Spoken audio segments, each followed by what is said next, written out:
Hello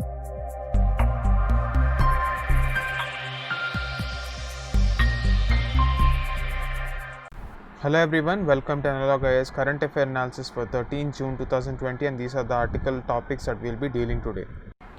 The first article for the day is taken from Indian Express and it is titled Much in a Rename. This is in the context of Tamil Nadu's decision to change the name of various places to suit the local language. So recently the Tamil Nadu government has decided that there should be reverting of names of several cities and important places back to historic phonetics, and has opened up a hot debate over its timing, which is in the middle of a pandemic. So there were many critics who were questioning whether there is a need to change the name of the cities from anglicized version to Tamil version. For example, some of the prominent changes include changing the name of one of the largest cities of Tamil Nadu, Coimbatore, to Coimbatore. Another example is Nagarcoil has been changed to Nagarkoil. In the press conference, a senior bureaucrat has said that the decision to bring out the list was taken earlier and months of effort has gone into it. In the coming weeks, the government also has a proposal to include more names, but right now the task in hand is the mammoth task of implementing it across the state. So you have to change the signboards, you have to change the nomenclature everywhere, and changing it in government maps etc. is a big problem. So this particular article views this change as an aspect of regionalism.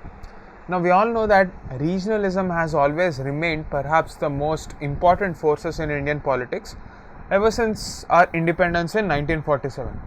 So it is in Tamil Nadu that we have found for the very first time a non-Congress government, and ever since 1967 no other national party has been able to win an election in Tamil Nadu. So strong is the force of regionalism in Tamil Nadu. Now this attempt is in fact looked at as a appeal to sub-regional aspirations within Tamil Nadu as well, because whenever there is such aspect which tries to appease the cultural aspirations of various people in the state itself, we have to understand the concept of relative deprivation. So why is regionalism not just a negative concept but also a positive concept? Is because of the fact that it handles this feeling of relative deprivation. Now what do you understand by this relative deprivation? When a particular social group feels that their culture or identity is being subjugated by a larger force, they feel relatively deprived. Now regionalism is one way of expressing their aspirations to attain some kind of identity. Sub-regionalism is also an assertion which has certain anti-casteist undertones in Tamil Nadu. Therefore, there is a linguistic element, a cultural element, as well as a social element in this name change. That is what this author is trying to say. In that particular angle, this article is very important for social issues, regionalism topic. The second article is taken from the Indian Express and it is titled A Welcome Waiver. This article is about the adjusted gross revenue problem that has been plaguing the telecom sector. Last year, the Supreme Court upheld the definition of adjusted gross revenue calculated by the Department of Telecommunication.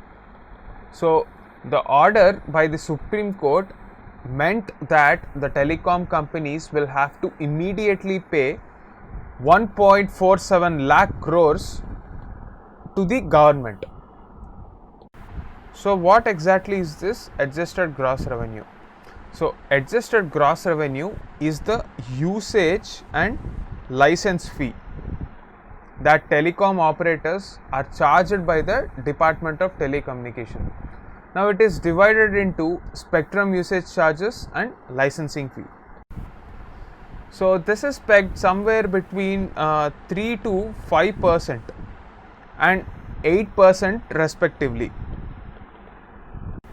So as per the Department of Telecommunication, the charges are calculated based on all revenues earned by a telecom company. So this includes non-telecom related sources such as deposit interest and asset sales also. So this has been a problem.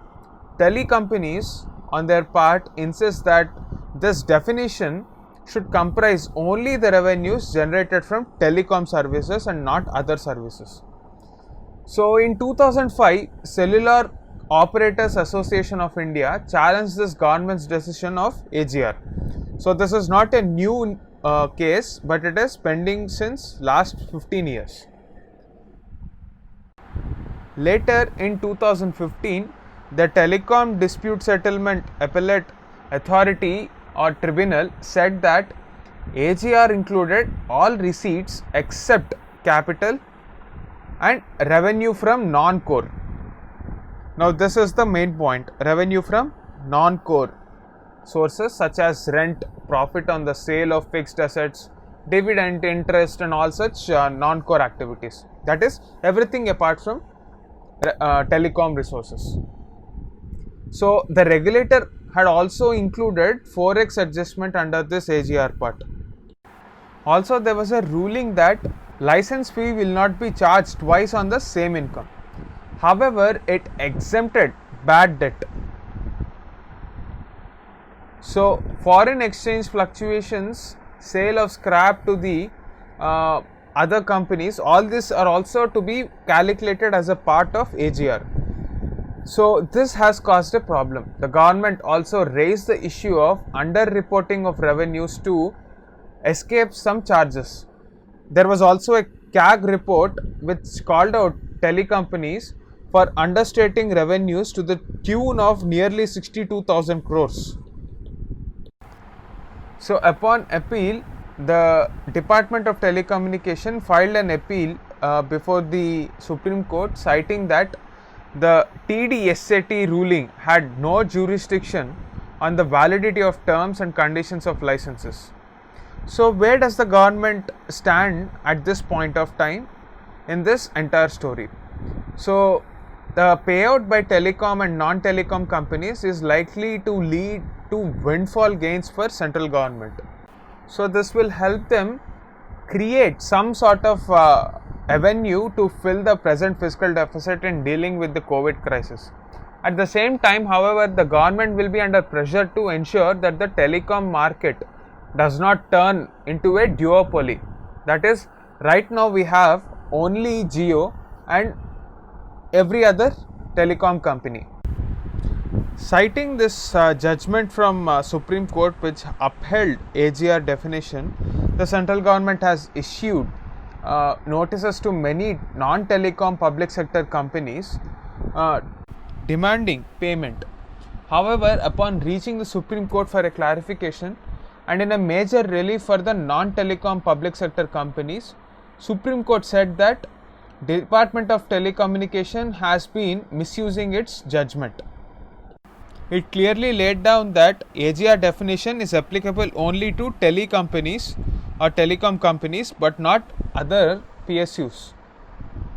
In this backdrop, the author says that it is a welcome sign that Supreme Court gave a clarity on this AGR issue for non-telecom PSUs, but it has to come out with a clear guidelines even for normal telecompanies as well, because if telecompanies or telecom companies are forced to pay out so much, there will not be any possibility of revival and it will lead to monopoly.